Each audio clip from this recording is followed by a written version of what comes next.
I'm Michal Avram. I'm a contributing editor at Fortune and a contributor at CNBC, and I am also the co-host, along with Yonatan Adili, of a podcast called What's Your Number, which is produced by ARC Media. Some of you might be familiar with Call Me Back. It's a flagship podcast. This podcast, oh, thank you, some fans. This is a collaboration, this panel is a collaboration between Z3 and What's Your Number. The podcast focuses on the Israeli economy, and this will be running as an upcoming episode. So it's not live, but it is recorded, and we will air it in the coming weeks. Okay, on to the topic at hand, lots to get to. The U.S.-Israel relationship is not only political, it is deeply economic, built on decades of fruitful collaboration. For decades, American aid and investment have underpinned Israel's security and growth, while Israeli innovation and resilience have inspired global confidence and provided ample opportunity for a return on those investments.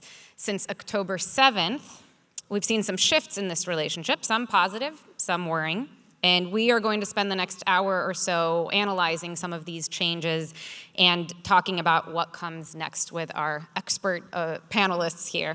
So, quick introduction to the panelists. Joy Sisisky is the president and CEO of the Jewish Federation Bay Area. In her 10 years at the Federation, Joy has helped to steward more than $2 billion to Jewish and non-sectarian causes, locally, nationally, and in Israel, making the Federation the largest funder of Jewish causes and one of the 3 largest public foundations in the state of California. Omel Fine is Israel's chief economic consul to the U.S. West Coast, leading trade, investment, and innovation partnerships across 17 states. A career diplomat and former chief of staff to Israel's trade commissioner, he works to connect Israel's innovation economy with global partners and bridge communities through shared opportunity. And last but not least, we have Sean McGuire, whose name is very misleading, as he'll tell you. Sean has fans, clearly. Sean is a partner at Sequoia Capital. Before Sequoia, he founded a cybersecurity company, Expanse, which was acquired by Palo Alto Networks for $1.25 billion. He spent 2 years working in the U.S. DoD, actually DOW as it's now known, including a deployment to Afghanistan, and he is an active pro-Israel voice online, does not shy away from controversy. I have a lot of enemies too. Okay. You're in the right room, apparently. This is a friendly audience. All right, so I want to start with just kind of taking us on a journey of, again, these last 2 years and the shifts that we've seen. I think we all read the headlines of what's happening on a diplomatic, geopolitical level, but I want you to take us into the economic journey. And Joy, I'm going to start with you. Give us a sense of sort of how your work at the Federation, what you were focused on, what the picture was like for Jewish philanthropy pre-October 7th, what happened in the aftermath and since. Great, thank you, and thanks for having me today. So the Jewish Federation is one of 150 federations across North America. We're one of the largest. We're in the top 20, including like top 5 population-wise. There are about 473,000 people living in Jewish households across the Bay Area. And the Federation, just for some context, manages about $2.4 billion, and they are mostly in donor-advised funds. We also, of course, raise money through an annual campaign, and we grant somewhere in the ballpark of $200 million every year, and they go to a variety of Jewish and non-sectarian causes. About half of that stays local in the Bay Area, and then the rest is distributed nationally, and also in Israel and globally. And, our history with giving to Israel has always been very strong here, and people who are the giants of our community, some of whom are no longer with us, but many of the family names that you recognize were really builders of the state of Israel. So the Jewish community in the Bay Area has always been supporting Israel and always been giving to Israel. And we were thinking about the economic relationship, frankly, not only the philanthropic one, prior to October 7th with judicial review, because we have a number of people who live in our community, most of whom are in this room and work at places like Intel and Meta. And when judicial review became a very serious issue, I met with a lot of the community members and flew to Israel for one day. I was on the plane longer than I was actually in Israel to meet with members of Knesset and the president to talk about the impact that judicial review was having here, including on some of the companies that members of our community work in. And then, of course, October 7th happened, and within days, hours, we opened an emergency mailbox. Federation has always been a place where people give in emergencies, and we mobilized and raised about $25 million in the weeks and months after October 7th, which is about 3 times as much as we raise in unrestricted giving through our annual campaign. So to me, it was just an immediate response that the community really wanted to help in emergency relief and humanitarian efforts in Israel. So that would be like the most prominent example of that. And if you can also, and we will get to you guys in a second, but I want you to also real briefly tell us sort of what's been the trajectory since then, because things have been different. It's become a bit more contentious and polarizing for a number of reasons to give to Israel. So at the start, there was, money. You didn't have to ask for money. People were sending money in through the website, through the mail, and it happened very quickly.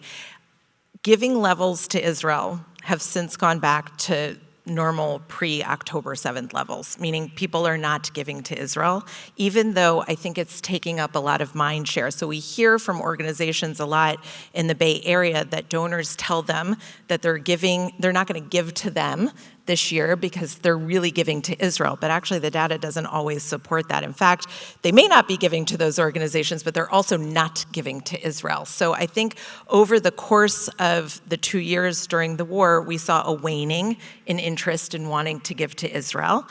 And also, there were rising needs here in the Bay Area that needed to be addressed at home, primarily around anti-Semitism. There are a lot of grassroots activists that are here at this conference that I've been working with since the beginning of the war, and we just saw the need in our own backyards to be helping to fight that fight, whether it was at city councils or in K-12 spaces and everywhere else. So people did give to more causes locally that were related to fighting anti-Semitism. And of course, the last thing I'll just say is the Federation manages community security across Northern California. That's over 200 Jewish day schools, synagogues, JCCs, camps, you name it, preschools. And there has been a really significant need to increase security. So there was a real major focus on giving to those institutions as well that needed help. I, by the way, had no idea that this is something that the Federation oversees. Show of hands, how many of you knew that Federation oversees it? Well, there's some Hausner people, so you... Okay, thank you, Joy. We'll get back to a few of the things you said I want to dive deeper into. But Omer, give us your view, kind of last 2 years, how have you seen this transition? For sure. So maybe I can talk a bit about who I am, what I represent. Omer Fein, Israeli diplomat. From my suit in this very hot day, you can tell that I'm the only governmental person, right? In the panel. You and Sean dressed your parts. Yeah. That's right. That's true.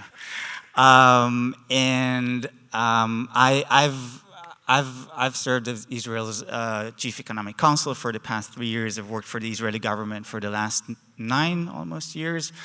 My work focuses on creating partnerships between Israeli startups and American corporates and investors. So we have a network. The Ministry of Economy and Industry has a network of 40 or 50 offices worldwide, and are our West Coast office in San Francisco and LA. To your question, so my time here in San Francisco for the past 3 years has been very interesting. As when I got here in August 22, no one knew that we'll have some I would call it complexities in Israel, and then we had the war, and we have to face a reality of how can we support Israeli startups in these times. From my time here, what I saw was, only great, amazing thing about, about our ecosystem in Israel, how despite all the challenges, and I guess we'll get to that, there will be a question, I guess, about the challenges, right? But what I saw was big resilience, a word that was echoed so many times, right, in the past 2 or 3 years, and how despite everything, the Israelis still came here, or they still come here, and meet with every stakeholder that might, be an opportunity for business or for deals, even if they have to take like a flight of 30 hours from Tel Aviv to San Francisco with, 3 very weird connections in Kiev and all kind of places. But, the bottom line is that, despite everything, it just, the magic still happened. Okay. Sean, I know you have both a personal and a professional kind of view of the shifts over the last couple of years. Which one do you want? Start with the personal but the positive short version, and then we'll get to the other stuff. And I'll say all views are my own. They're not those of my employer, Sequoia Capital. So I view what's happening. I think it's very hard to understand the things we're seeing if you just look on the ground or like in a small little neighborhood of ideas. I think you have to like go into outer space and look down on the earth and like look in very long time cycles. And like to me, you have some of these small changes post October 7th, but that are likely to become very big changes in the future. And to me, like the biggest thing happening right now is like the Jews right now, or Israel, is just proxies in a much bigger great power struggle between, and it's complicated because through many different forces. Like it's not even one thing. It's East and West. It's, it's capitalism versus socialism, or it's democracy versus, authoritarianism. There's these very, very big forces that can only, like, Israel's not the target for a lot of these forces. Like America is the target, but Israel is America's most important ally. And so you can, it's hard to target America directly. It's much easier to target Israel. It's much easier to try to cause chaos. Basically, there's 3 goals. It's cause chaos inside Israel, cause chaos inside America, and create a division between Israel and America, which weakens both countries, but especially America. By the way, this is the short, optimistic version. I just don't think you can talk about like the 2 years and the economic things we're seeing without having a little bit of context. And so I would say in the last 2 years, I think on the last thing I'll say in terms of the context, like I basically view that there's an economic war, there's an information war, and there's a physical war. And in terms of the physical war, Israel's been incredibly successful. America's been incredibly successful the last 2 years as well. Like what happened in Iran was very good for Israel and America. The fact that Ukraine was able to, keep Russia at bay for 3 years has also been very good for the West. But on the information war side, we've gotten absolutely crushed. On the economic side, I would say so far it's probably been net positive in the last 2 years inside Israel. But we're now, as we lose hearts and minds, like there's a risk that on a 10 or 20 year time frame, it is, significantly net negative. And I think I have a lot of ideas about what we can do to help prevent that. But I think to even talk about those ideas, you have to pop up a level. And I'll give you one example. Like, sadly, talking about anti-Semitism no longer works. It should, anti-Semitism is incredibly real. It's rising like crazy. You have even a simple thing like Dave Portnoy, who's an entrepreneur and like podcaster. Just yesterday, some young right-wing kid threw money at him and called him a dirty Jew, and like Dave didn't back down. You have these types of things happening every day. So anti-Semitism is rising like crazy, but we're at a point where people are so tired of anti-Semitism, and young people feel like they just don't have the opportunities that they want or promised. And when you talk about anti-Semitism, their eyes glaze over and they're like, you don't get it. I want to talk about me. And so there's just like, we need new tactics, and we need to understand kind of I think to protect Israel and to protect the Israeli economy, you actually have to understand what's happening in America, and you have to try to deal with the issues here. And I do want to talk more about the information wars and what you've seen, because I think it's also, it's kind of permeated through the tech community. But just real quick, can you also touch on, as an investor, early on, the war breaks out, October 7th happens, and a lot of, 30% in some companies of the workforce gets called in. What was the reaction kind of around you, and what did you actually end up seeing happen? Yeah, this is what me thought I was going to say, but I went on another tangent. Exactly. Yeah, so now with my Sequoia hat on, Sequoia had a long history investing in Israel, but starting in 2016, we slowed down our investments in Israel, just feeling like the outcomes were much smaller than in America or China. And starting in 2020, we started to invest a lot more. And basically 2020 until October 7th, we backed Wiz, we backed Island, we backed Sire, we backed a bunch of very promising next generation companies. And there was a very distinct moment, about a month after October 7th, where one of my partners came in a partner meeting, and he's like, we have an existential risk as a firm because we have so many investments in Israel. How are they going to be able to perform while the country's at war, and while such a large fraction of employees, especially engineers, are called up for reserve duty? And, is a tricky thing. And in my head, I was like, don't worry. You don't understand how resilient Israel is, and the people are going to find a way to pick up the slack and perform. And, that's basically what I said. I didn't know if I fully believed it, so I was really waiting for the Q4 2023 numbers to come in, and starting in early January, and then in early February, because a lot of them have fiscal year ending January, the numbers came in, and all these Israeli companies just had incredible Q4s, and I felt unbelievably proud at the time.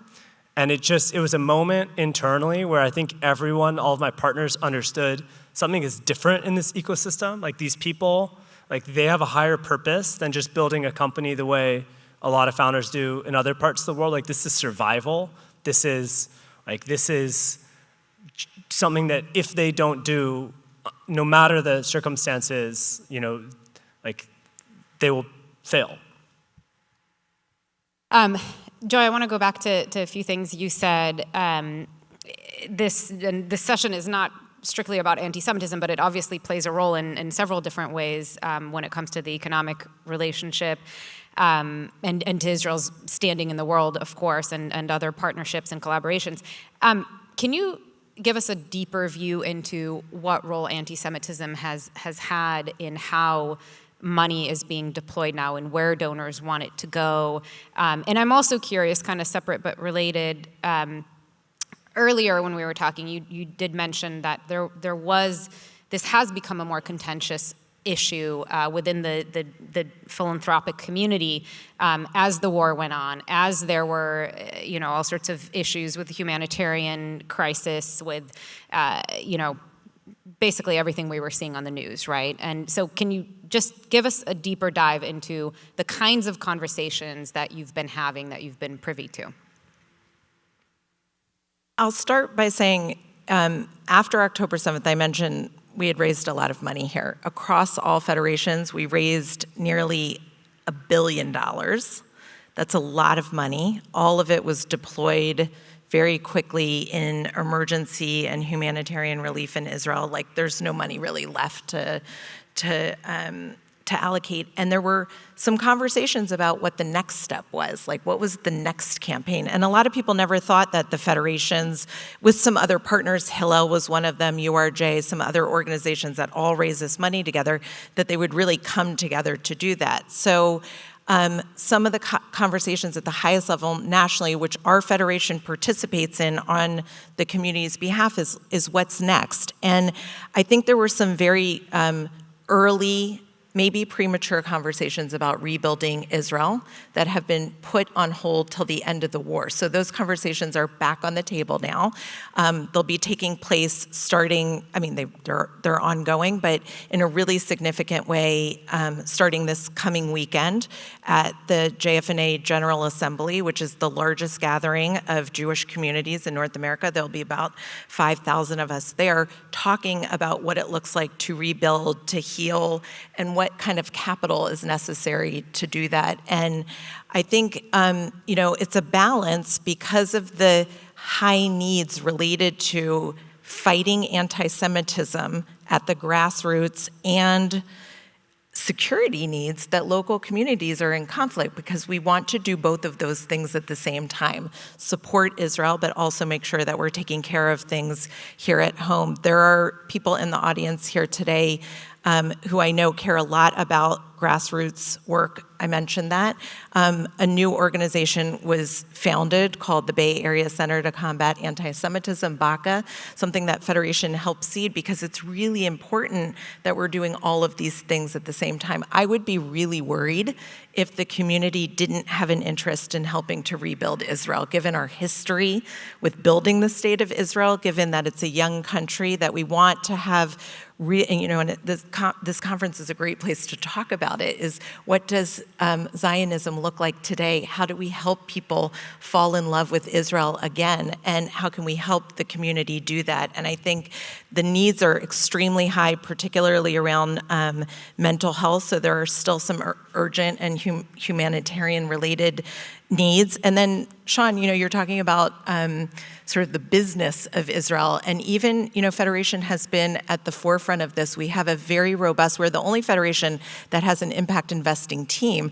Most businesses in Israel, and the two of you are really experts here, but like 70% of businesses in Israel are small businesses that have 10 or fewer employees. And how can we make opportunities available to the community to support those businesses, to help them continue to pay their employees when they're off on reserve duty? And I think that's something that I like to think about, or what is every lever that we can pull using philanthropy and the tools we have available to help Israel and to combat anti-Semitism here? Both of you, the two of you, mentioned the resilience that we saw in the Israeli economy and the innovation sector, despite some of the huge disturbances to the workforce. Can you talk about, at the same time, we also saw some systemic issues, some challenges, some of them coming from the outside, some from the inside. Can you talk about what's really still top of mind, some of those challenges? And Omel, if you can start. Yeah, sure. Israel is in the right direction. Okay, so I think that's something to keep in mind. I'm very optimistic, and despite what we had, so it seems that startups are raising money, so we see that. I think the two main or three main challenges that I can think about would be, one, what's with the VCs? Like the VCs are struggling with getting funds, and that's something that we've seen, clearly in the past 3 years. I'm getting like zillions requests of how can you support us, and I think Joyce, your work is very significant, maybe in this sense, because I've seen that the money comes from big support. Sean spoke about this. There's this spirit of maybe national mission that you have to go and accomplish. So use every connection that you have to go and get this.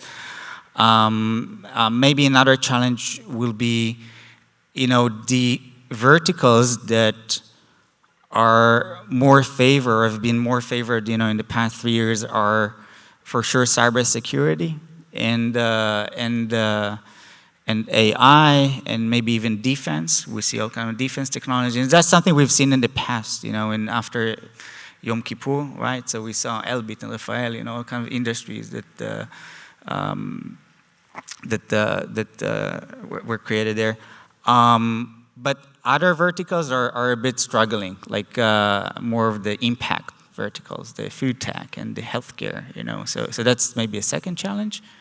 And by the way, I mean, you could, Sean, maybe you can weigh in, but you could probably say that those verticals are struggling here as well, as attention has kind of turned more towards AI in Israel to cybersecurity for sure. Yeah, look, on the Israeli tech ecosystem, and just keeping it at that, I'm very optimistic, and there's a lot of small struggles, but in aggregate, I think the ecosystem's doing very well. I mean, I've now been an investor for almost 10 years, and I'd say in the last 2 years, the perception amongst Silicon Valley, VCs in Silicon Valley community towards Israeli tech companies has 10x'd in terms of how much more favorably people view it. I think that comes from, you have the obvious wins like Wiz, but more than that, it just feels like the Israeli ecosystem is now a machine where, it's not luck.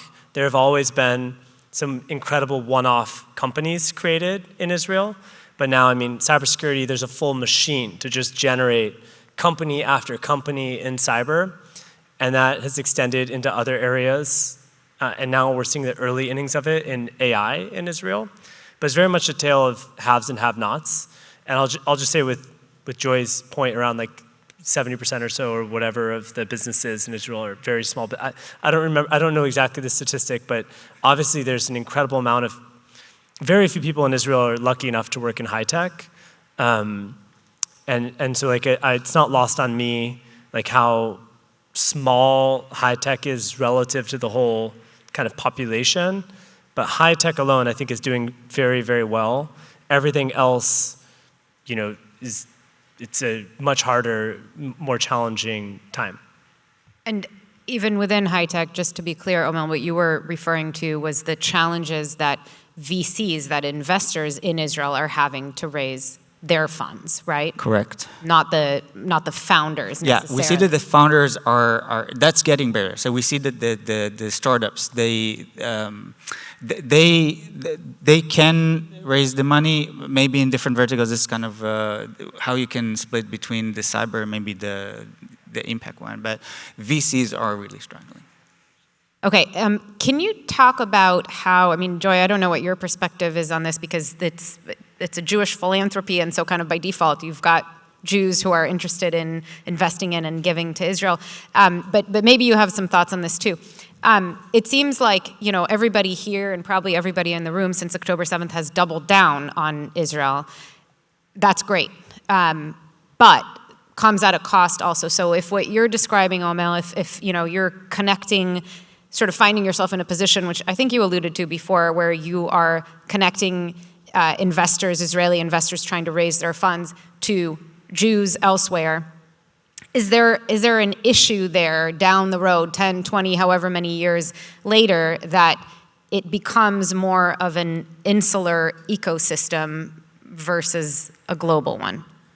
I mean, maybe the honest answer will be, I don't know. Like, I don't know how it's going to look like, but it does seem that, there's more, I like to use the word maybe cautiousness. There's this cautious, feeling when it comes to this. Maybe it will end soon. I don't know, but yeah, we do see, and I chose to maybe speak about this national mission. So whoever can connect to this national mission is more invested there, right?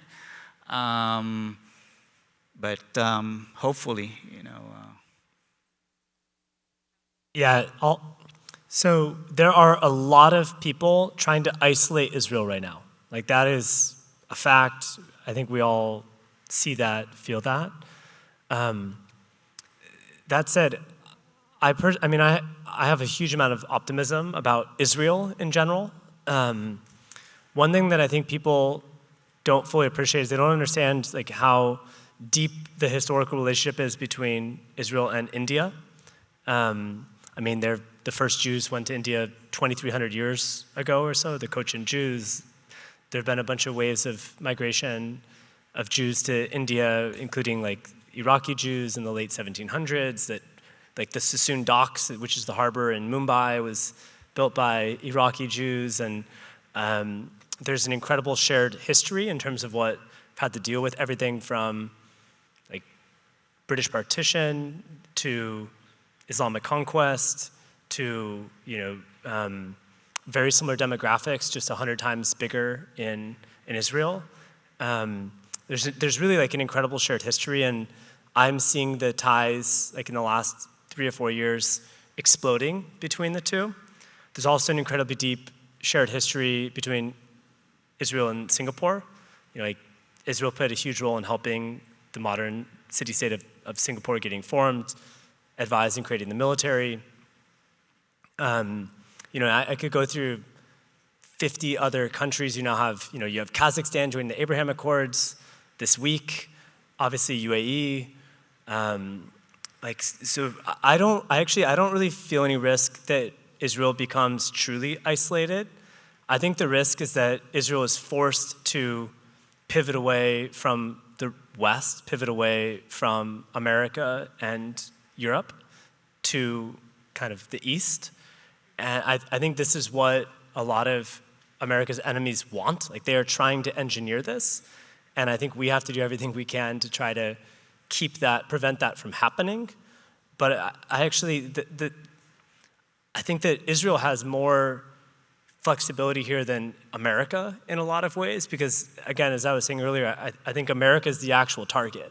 And don't get me wrong, there are lots of people. Iran has historically wanted to target Israel, but things are changing dramatically in Iran, like overnight. Like, I don't think people understand how successful Israel has been in weakening like the Iranian regime, the Islamic regime's control over their own country. And you see it, I don't know if people have been seeing the videos the last month or so, but you have huge numbers of videos now of women not wearing head coverings, like in like big gatherings. There's a video yesterday of like 1,000+ women not wearing head coverings. Like, that would have been unimaginable a year ago.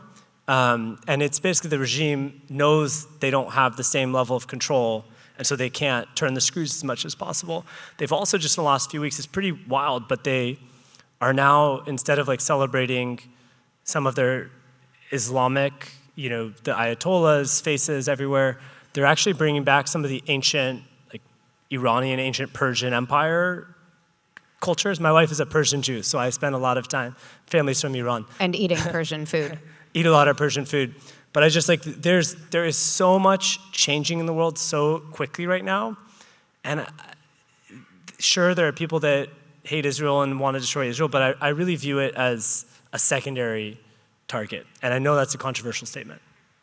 Can you explain, I'm like hesitating a little bit to ask you to go down this rabbit hole, but if you can do it, tread carefully for us. Can you explain to us just how, again, you have not shied away from controversy, you've been criticized for some of your comments as being Islamophobic. Again, without diving too deep, just explain to us what you uncovered over the last 2 years that's going on in these information wars online, and some of the parties, I guess, behind these campaigns. I'm so glad you asked this. Thank you. I know. I just want to say, like, I think it's very important for all Jews and all people to try to hold huge amounts of empathy and forgiveness in our hearts, and it's, for me, because I've been very outspoken supporting Israel, that's made me a target where people want to cancel me or silence me to kind of take me off the information warfare battlefield, and therefore they take a lot of my comments out of context. I'll just say something that's kind of funny for me. Like, I supported President Trump in the last election, but I also volunteered for many years with this thing called like Middle Eastern Entrepreneurs of Tomorrow, trying to mentor Palestinian kids to help them get into college and get jobs after. And I've invested in at least 3 Muslim founders at Sequoia. And I've been to over 100 countries. I've embedded myself all over the Middle East. And part of the beauty of not having a Jewish name is I was able to go to places where it's illegal to go as a Jew and actually embed myself and try to learn. And so I'm coming at all of this really from a place, I know it sounds crazy, but I'm actually coming from it from like a place of love and curiosity. And it's been like multiple decades of curiosity. I also, I worked in the US DoD. After those 2 years, I spent many more years working with the DoD. I've been involved in information warfare for a very long time. So with that context, I'll say with Zoran Mamdani, who's someone that I criticized, he is doing something very smart, which is he's appealing to the pains of young American kids, especially, in a place like Manhattan, which is so expensive. And that's all, I understand that completely. The thing that I kind of was the first to post that led to the most recent wave of trying to get me canceled, I think the message was lost, and something that's very frustrating is almost no one in the media was willing to run with the actual message. So here's what the message was. First, Zoran, in his Columbia college application, checked the box for Black/African American, and it was both of those. And that may not sound like a big deal. To a lot of people that are not from America, like if you're from India, where there was a lot of people in India that took offense to my tweet, if you're from India, you think, oh, he is African American because he was born in Africa and he's now an American. The box is about your ethnicity.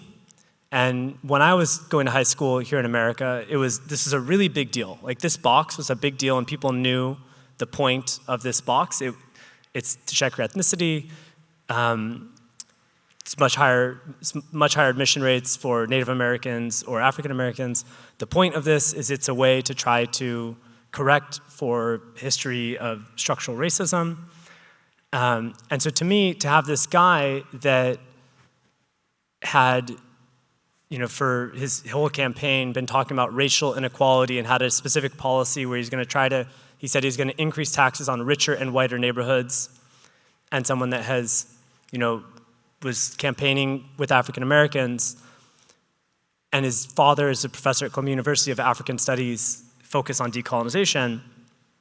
For me, I viewed that as there's no chance that he checked that box accidentally.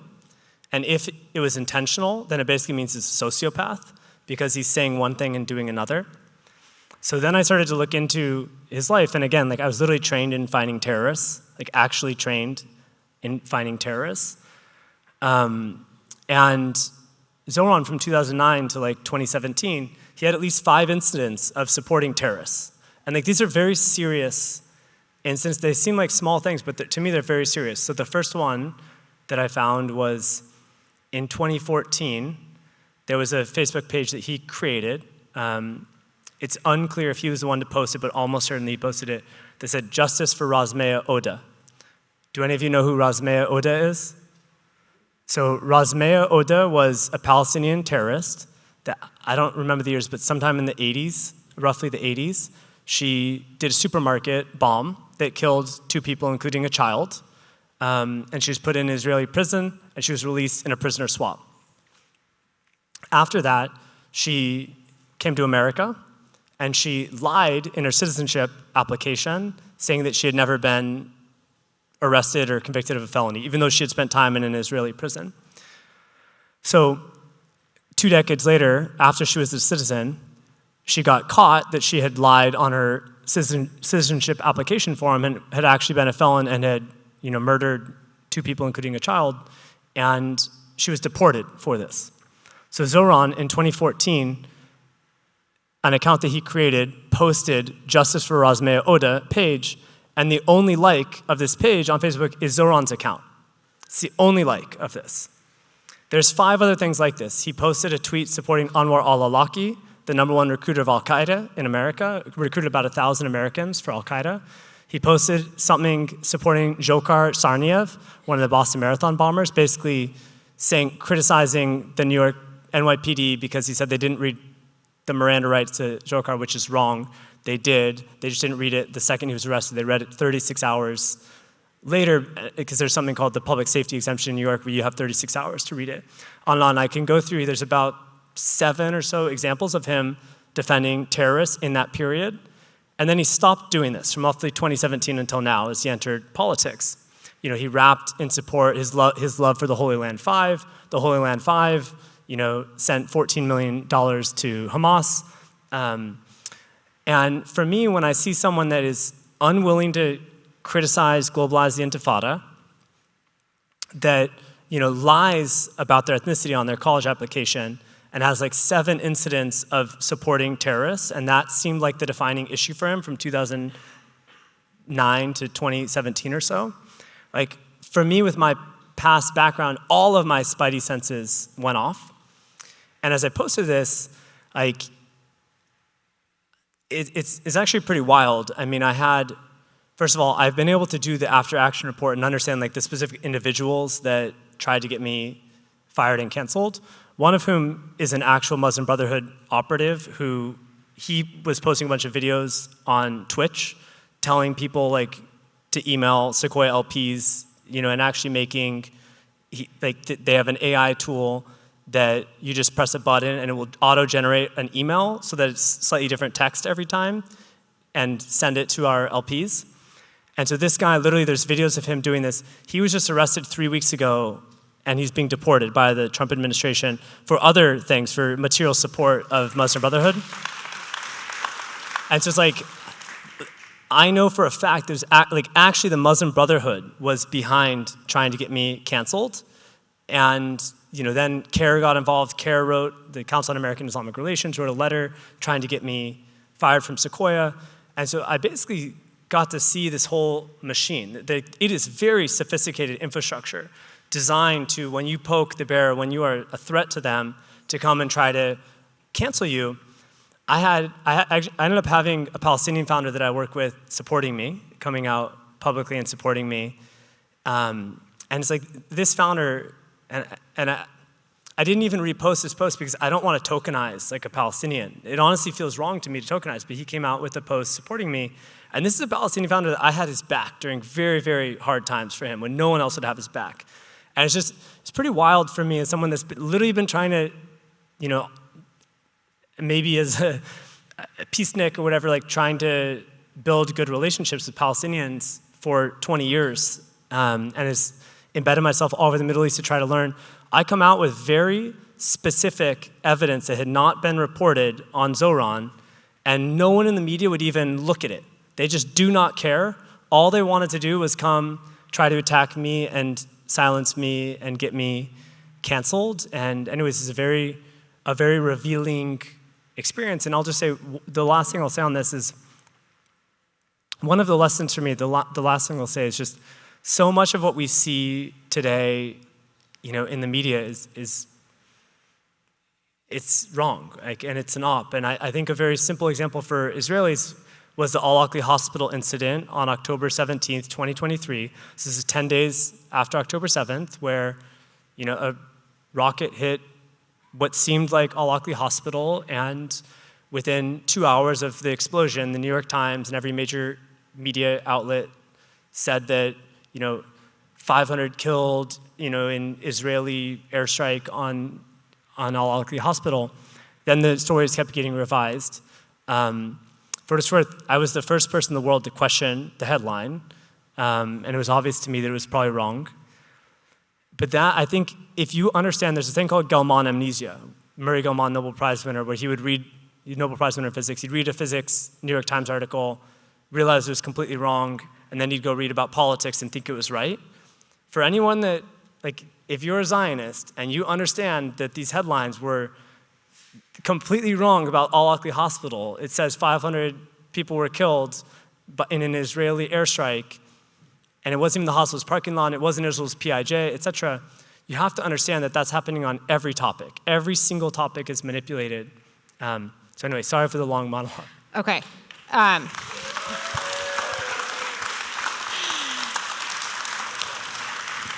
I think one of the conclusions is if anybody needs Oppo research on someone, you can hire Sean. I want to tie this back to what you were saying earlier about this kind of movement, this attempt to isolate Israel, because that has obviously all sorts of implications and repercussions, including economic, and we've seen it on the economic side. So tie that back for me if you can, and whoever wants to jump in as well, on what we're seeing there. I mean, I've definitely reported quite a bit on the BDS movement. Interesting note that there was an uptick in these kinds of movements during past ceasefires, which says a lot. But how big of a risk is this ultimately to Israel? And with the caveat, of course, of what you were also saying earlier about new partnerships, about India, about the Abraham Accords, Kazakhstan joining now too, and potentially other partnerships down the line. The partnership and the affiliation ideologically and economically and in many, many ways with the West is hugely important. I can maybe jump in here. I split it into maybe scenarios that I've seen. One is there are anti-Israeli,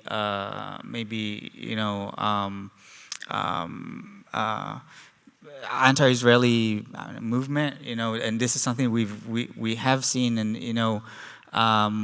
we would maybe reach out to someone, and we would get a very nasty answer. I don't know. I don't want to work with Israel or with Israelis, but I think the other side or the other part, and this is what's more interesting, is those who are a bit, I would call it, afraid to be in affiliation with Israel. So it's not that these I don't know, investor or association or organizations, I'll give you an example in a minute, that they have anti-Israeli, opinions, but they're a bit scared of what's going to happen if it will be public. I've just had a case of an association we've worked with for many years, and they've been great partner, opened many doors for the Israeli industry in one of the impact verticals, which obviously have nothing to do with politics, right? It's and recently they've just been maybe a bit cooler with us when we ask for collaborations. And at least my way of navigating this whole situation was, in sake of the Israeli industry, to see how I keep, maybe opening doors for these startups, was to understand that, right now maybe it's not a good time to go and demand this publicity, of things, but make sure that at least I get what I can bring to the startups. This is interesting because I don't know how many association organizations, I know maybe VCs, are not anti-Israeli, but are a bit afraid of this public opinion. Well, philanthropy is not immune to this either, and I'd say one of the services that we have seen an increase in over the last 2 years is really grant vetting of the grantees. So most of our donor-advised funds are making grant recommendations at the Federation, and then we send the money out. Okay, and they're sending it to Jewish and non-Jewish organizations. We have had in this community for 15 years grant guidelines. They were originally created to make sure that there were some parameters around giving in Israel, and they have since expanded. And just before October 7th, we realized that we needed to kind of modernize these. And the reason is because I've worked at Federation for 10 years. I've been CEO for 3 years. Maybe once or twice a year, a grant comes up that do not meet our criteria. And we have to have a discussion. There's a lay committee that meets to discuss whether or not this grant should be given or not.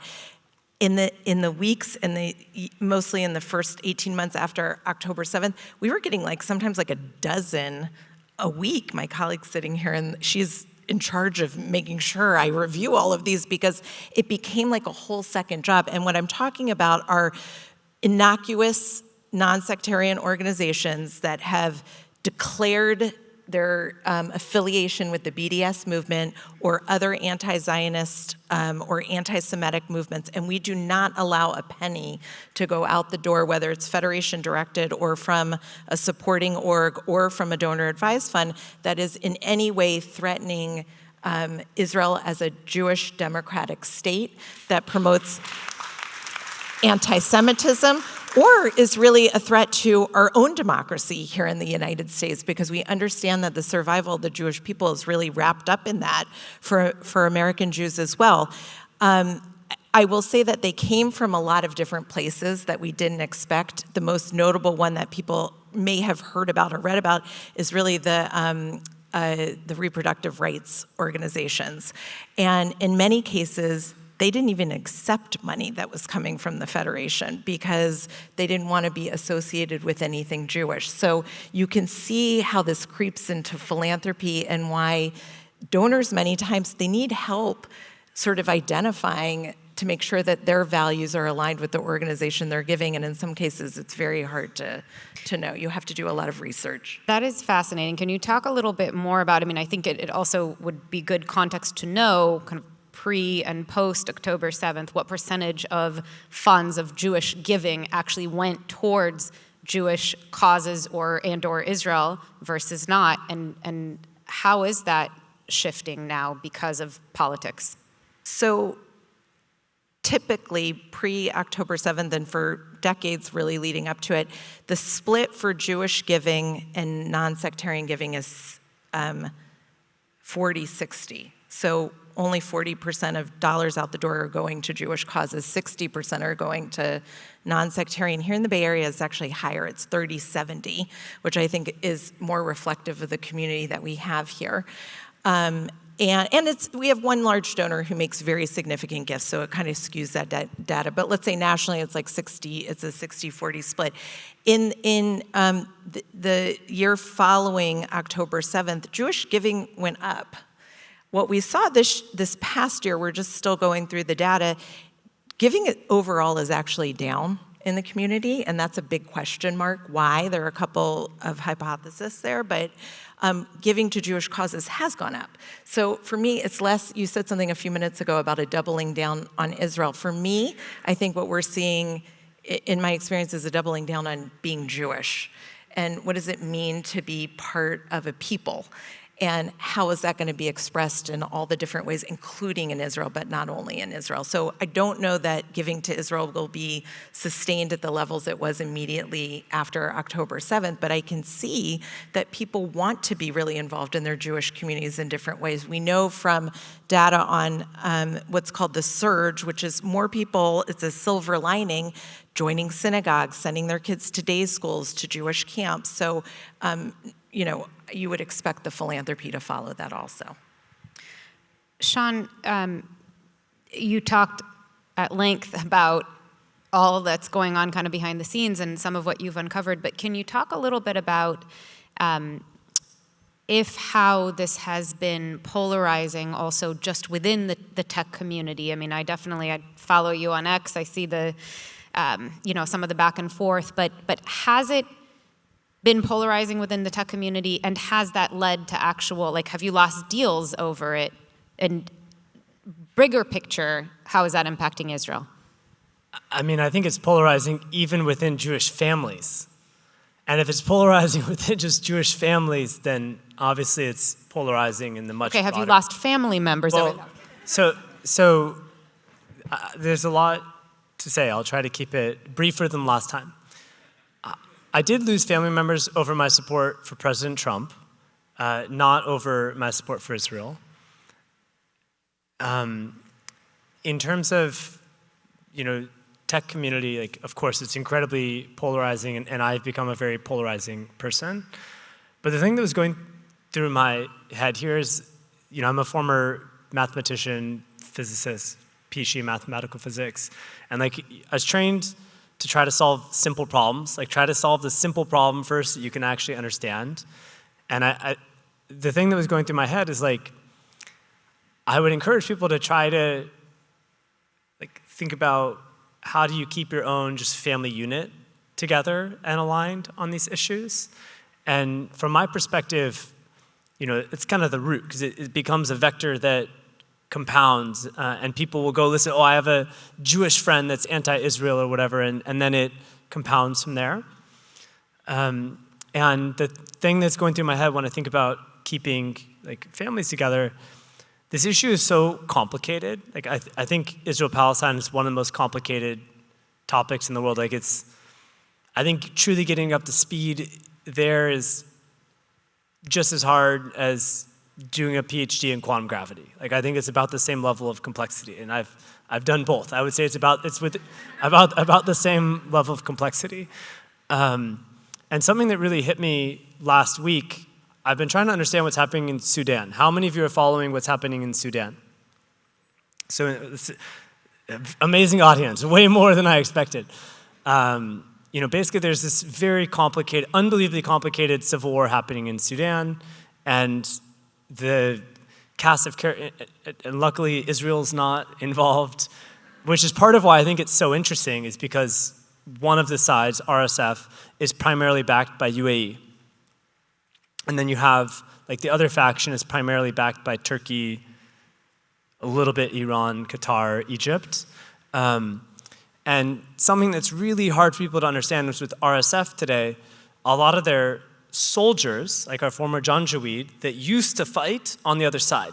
They used to fight with the Islamists, and now, basically it's two bad options, but there's, in my opinion, a least bad option, which is RSF, which is who UAE is backing, fighting full Muslim Brotherhood forces. And now we have kind of the machine that was directed at making Israel look bad is being directed at making UAE look bad, which is interesting. And people don't care as much, and so it's only 1/10 as bad. But even for myself, who, I have been involved in these issues for 20 years now, and I've been trying to understand this, because I hadn't been focused on Sudan the last 20 years, specifically, the way that I was on Israel, I put out a tweet maybe a week ago, trying to explain the way I understood things.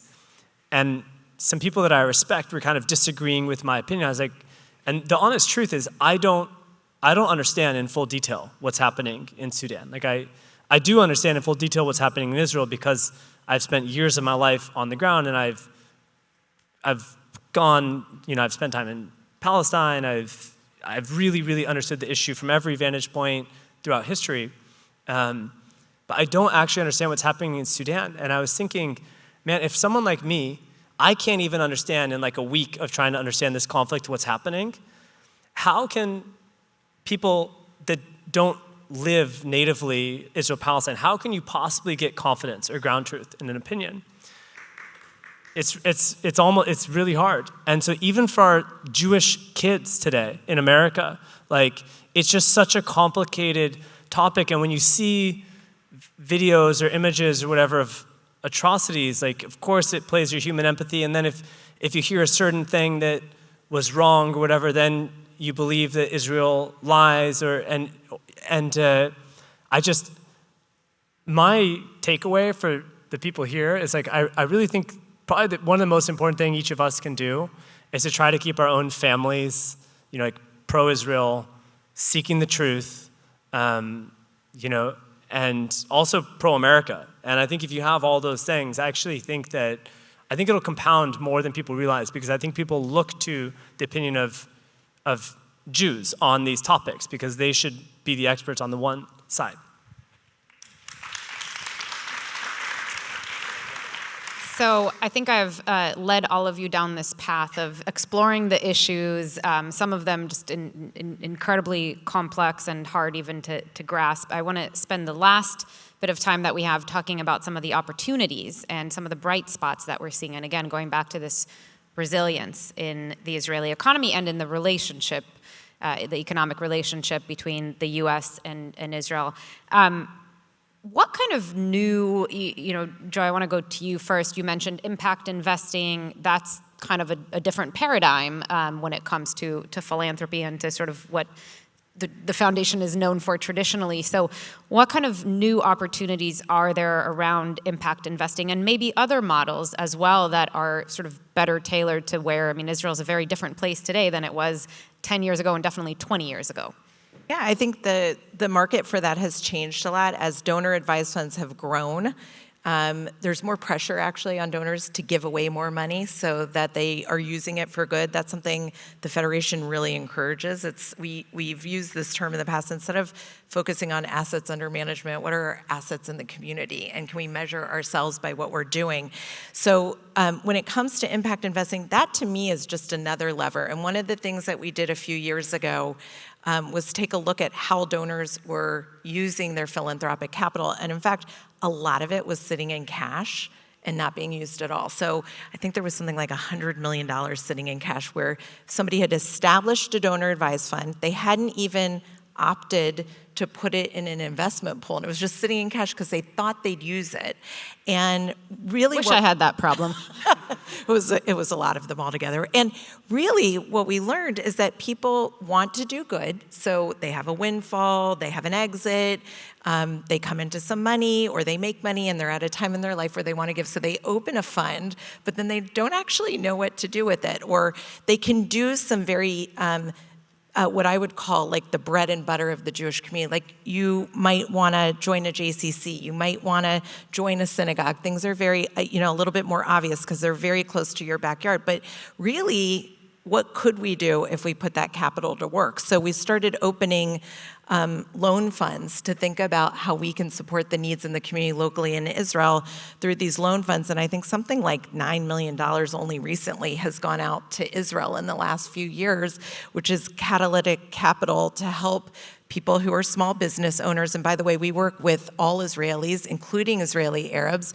I've gone to visit a lot of these businesses to see what they look like during the war and what kind of support that they need. And it really makes a meaningful difference to these small business owners to know that people here in the Bay Area care about their health and well-being, that they can take care of their families, especially if they're fighting for our behalf. During the war. And then, you have the whole issue of the Gaza envelope and also really the north, where there are hundreds of thousands of people that have been displaced on and off through the war, many people who are they're not going to go home. It's too traumatic. So really, what would it take to have first-time homeowners, people who are maybe living on kibbutz near Oz or Be'eri, think about where they're going to live and how they're going to buy a first home. So how can we make that affordable to them here? So actually, this is all super available to all of our fund holders, and trying to normalize thinking again about all the levers that we can pull to help really in the recovery and the rebuilding of Israel. So philanthropy is one way, making grants and doing it honestly from the Jewish community, and the Federation is a great way, because even when it goes to non-Jewish causes, it says it's coming from the Jewish community, and people are paying attention to that, and I think it's good for us, you were talking about this before, to normalize relations across communities. And San Francisco and the Bay Area has always been a place that has been led by the Jewish community. So showing it through the philanthropy is another way to do that. Impact investing is another lever. And I think, we've just restructured our governance, and we have an impact investing committee. We have a new investment committee that's looking at all sorts of opportunities, maybe even to support venture in ways that were just not really available to traditional federations in the past. So how can we realign our thinking to be able to meet the needs of today? I think that's Federation's job right now. Amel, what are you seeing as the kind of new emerging opportunities, both in Israel and Israeli innovation, and in forming new types of partnerships? For sure. There's this model in management I really like. It's called, you laugh, it's called the garbage can model. And it says that when you have a setup of what we call organized chaos, and you have a champion's spirit, this is where you have new opportunities that just show up. And I feel that we're maybe in this place right now in a way, and it means that I expect great technologies, things that we haven't seen, of course, with AI kind of surrounding all over. Sean really spoke about the new markets, and that's something we'll see with Kazakhstan, that's one, and India, and these areas. I think that these are the opportunities for the next few years. And I know we're talking about U.S. Israel, but we're touching on the Abraham Accords as well, of course. And you worked on the Abraham Accords, especially on UAE, on the partnership with UAE. Correct. Can you talk a little bit also more about that opportunity? Because it does actually relate back to the U.S. as the U.S. is deepening its relationship and its economic ties to the Gulf countries, including Saudi Arabia, of course. What more I guess, how is the UAE a model for what's to come, hopefully, with other countries, and what more could we be doing there? Yeah, for sure. So I was part of the team that supported the first initiatives or official initiatives back then in late 2020, and there was this big hype in Israel around this political development in the Middle East. All of a sudden, one day, people bought going shopping in Dubai. Exactly, yeah, exactly. Bought plane tickets, went to Dubai, and it was this flood of opportunities, especially in impact verticals like ag tech and water tech and food tech, and I really believe that these new markets can have the same maybe model that we saw back then in 2020 of opportunities in these areas. I expect that the same thing will happen here. Sean, you might want to take this in different directions, and when it comes to as I have for all of your other questions. Yes, exactly. I'm anticipating it, but I'm going to try to lead you nonetheless. I'm curious. We did see startup formation go down over the last couple of years, but now with a ceasefire in effect, hopefully a lasting one, reservists starting to come home, things getting, people exhaling, as we said earlier, and things getting to some semblance of normalcy, hopefully again. What are you seeing from those reservists? What are you seeing in the, organized chaos, right? And out of hardship comes innovation. What do you expect that we'll be seeing? I mean, we're seeing huge numbers of startups being formed, and so I don't know the actual data, but in terms of the number of things that we look at, like as a percent of all of our investments globally, like the number is just rising every year, and that's a function of the quality. So it's hard for me to say if there's 5,000 startups formed a year or 7,000. For us, it's more like we're seeing 5 or 6 like maximum promising companies a year, and I think we used to see 1 every 5 years in Israel, and so that gives me huge optimism, and it's part of why I've been spending so much time in Israel. It's just like to me, it's the 2 ecosystems where I see the highest quality opportunities, at least in the West. It's San Francisco and it's Tel Aviv. Well, okay, so that begs the question. Do any of you have any intel on when the SFO to Tel Aviv round trip direct flight is coming back? And really hope. What can we do? I wouldn't be Sean, surprised. can you work on it, please? Maybe it'll be Starship. Maybe it'll be a rocket before the airplanes are. I hope not, but I don't know. Omel, can you do something about it? Yeah, you have I'm some strings the one to pull. supposed to give the answer. We've tried hard there. Maybe, yeah. Okay, that really gives us lots of confidence. On a more serious note, though, I mean, it is critical. It's that person to person. We heard there was a session on this stage just before us about the Abraham Accords, and we heard about the importance of that person to person interaction. Has some of that been lost over the last couple of years? Because just literally, technically, practically has been tougher to get to Israel. I know investors who, are not as, you actually have a house there, you live there some of the time, but there are a lot of investors who haven't made that pilgrimage as regularly or not at all as they used to. So how do we get that back? Great question. It is still very hard, and I think it changes people's worldview when they come the first time. It's incredibly powerful. So despite it still being very hard, and I would say even at Sequoia, I still have a few amazing partners that I respect like crazy that have never been to Israel, even though we've now made a lot of money in the ecosystem and it's been very performant. It's just very far. I am seeing like an increase in non-Jews that are very successful business people going to Israel because I think they just see the success.